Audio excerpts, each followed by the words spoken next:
नमस्कार साथियों, स्वागत है आपको अपने चैनल आरएस डायमंड ऑफिशियल में। साथी जैसा कि आप लोग को पता है 7वें चरण की शिक्षक बहाली बिहार में प्रारंभ हो रही है। ऐसे में कल देर रात तक शिक्षा विभाग के माध्यम से एक बहुत बड़ी अपडेट साथी आई, एक बहुत बड़ा लेटर जारी किया गया। साथ में आज हम लोग बात करने वाले हैं सीटेट बीटेट को लेकर के, जिस प्रकार से हाईकोर्ट में मामला था और उस मामला को लेकर के हाईकोर्ट ने डिसीजन भी दिया था। मामला को डिस्पोज करते हुए उन्होंने बिहार सरकार पर छोड़ दिया था कि बिहार सरकार अगर चाहती है बीटेट का आयोजन करवाना तो करवा सकती है, अर्थात सारा का सारा जो है जिम्मा कह सकते हैं बिहार सरकार पर छोड़ दिया गया था।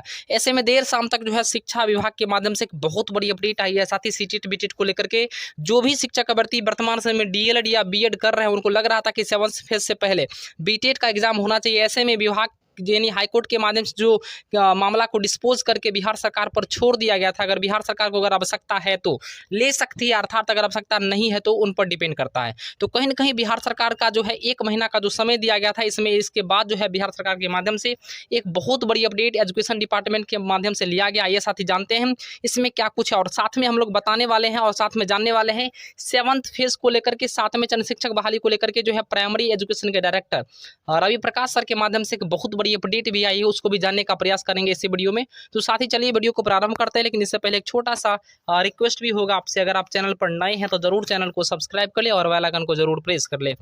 साथ ही जैसा कि आप लोग ऊपर में यहाँ देख पा रहे होंगे, यहाँ पर शिक्षा विभाग बिहार सरकार प्राथमिक शिक्षा निर्देशालय के माध्यम से यह एक लेटर जो है प्रेषित की गई है। ऐसे में प्रेषक का नाम स्पष्ट रूप से आप देख सकते हैं, रवि प्रकाश यहाँ पर जो है निर्देशक प्राथमिक शिक्षा के वर्तमान समय में है।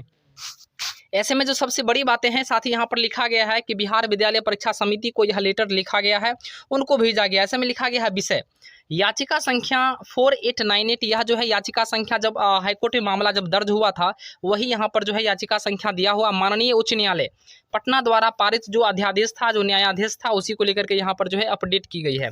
साथ ही प्रसंग आप देख सकते हैं कि बिहार विद्यालय परीक्षा समिति पटना के पत्रांक संख्या 28/5/2022 में जो एक लेटर अपडेट हुई थी बीटेट को लेकर के, हाईकोर्ट ने मामला को बिहार सरकार पर छोड़ दिया था कि आपको अगर लगता है, अगर आपको बिहार सरकार को अगर लगता है कि बीटेट का एग्जाम हो तो ले सकते हैं, अन्यथा अगर उनको उनकी आवश्यकता पर डिपेंड करता। अर्थात कहीं ना कहीं हाईकोर्ट ने बिल्कुल स्पष्ट रूप से कह दिया था कि अगर आवश्यकता है तो ले सकता, अन्यथा जो है उन पर डिपेंड करता है कि वो क्या करना चाहते हैं। ऐसे में खुल करके साथी जो है बातें सामने निकल के आ रही है। ऐसे में साथी यहाँ पर स्पष्ट रूप से सबसे बड़ी बातें हैं वो लिखा हुआ है कि उपयुक्त विषय प्रासंगाधीन पत्र के माध्यम से माननीय उच्च न्यायालय पटना द्वारा पारित न्यायाधीश के क्रम में प्राथमिक शिक्षक पात्रता परीक्षा आयोजित करने हेतु निर्णय की अपेक्षा की गई है।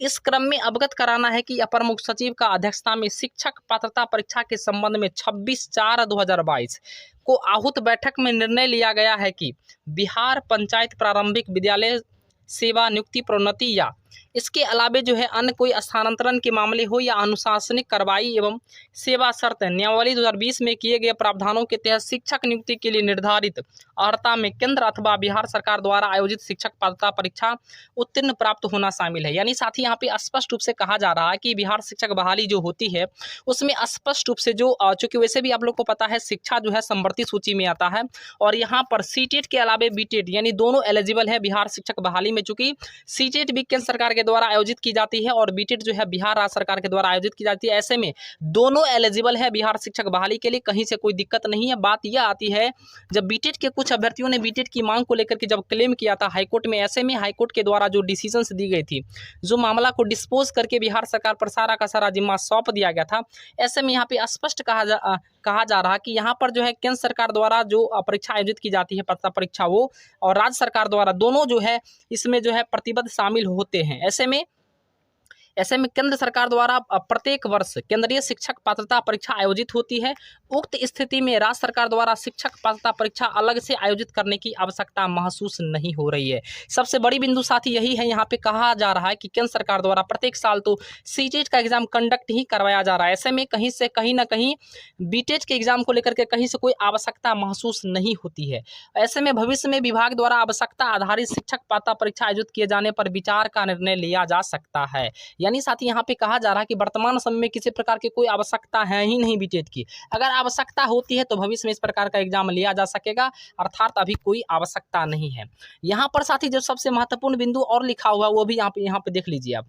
चूंकि भारत सरकार द्वारा नियमित रूप से सीटेट कराया जा रहा है, इसलिए वर्तमान में विभाग द्वारा शिक्षक पात्रता परीक्षा अर्थात टेट आयोजित नहीं कराने का निर्णय लिया गया। यहाँ पे सबसे बड़ी चीजें हैं कि बिहार सरकार शिक्षा विभाग द्वारा सबसे बड़ी अपडेट मैं साथ ही बता दूं, बीटेट के नाम पर जो भी शिक्षक अभ्यर्थी बीएड डीएलएड कर रहे थे उनको लग रहा था कि चंदा लेकर के हम लोग जो है मामला को ऐसे करेंगे वैसे करेंगे। या चूंकि हाईकोर्ट पहले ही डिसीजंस दे दी है, हाईकोर्ट का मामला पहले ही आ चुका है, उन्होंने बिहार सरकार पर सारा का सारा जिम्मा सौंप दिया था कि बिहार सरकार अगर चाहती है, अगर आवश्यकता है तो ले सकती है, अन्यथा अगर आवश्यकता नहीं है तो कहीं से कोई आवश्यकता ही नहीं है इन चीज़ों की।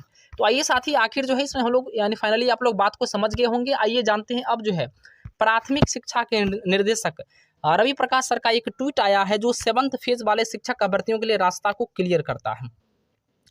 सबसे पहले साथी आप यहाँ पे देख पा रहे होंगे, यहाँ पे लिखा हुआ रवि प्रकाश रवि दिनकर जो इनके माध्यम से यह जो है ट्वीट रात में आया था।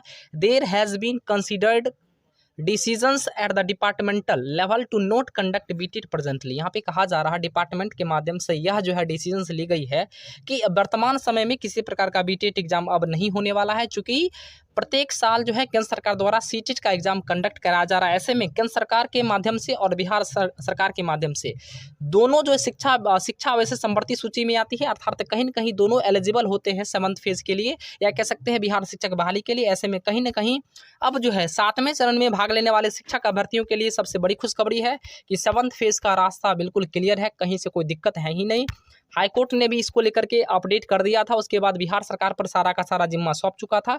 ऐसे में बिहार सरकार का सबसे बड़ा डिसीजन लिया गया है कि वर्तमान समय में प्रत्येक साल सीटेट का एग्जाम होता है, आप सीटेट आसानी से पास आउट कीजिए और आपको भी अगले चरण में आपको मौका मिलेगा। ऐसे में घबराने की बात नहीं है। जो भी शिक्षक अभ्यर्थी को लग रहा है कि मैंने डीएलएड या बीएड कर रखा है तो आने वाले जो सीटेट का एग्जाम आपका है प्रिपरेशन कीजिए, आपका बिल्कुल आपका निकल जाएगा और आगामी जो अब शिक्षक बहाली होगी उसमें आप पार्टिसिपेट आसानी से कर पाएंगे।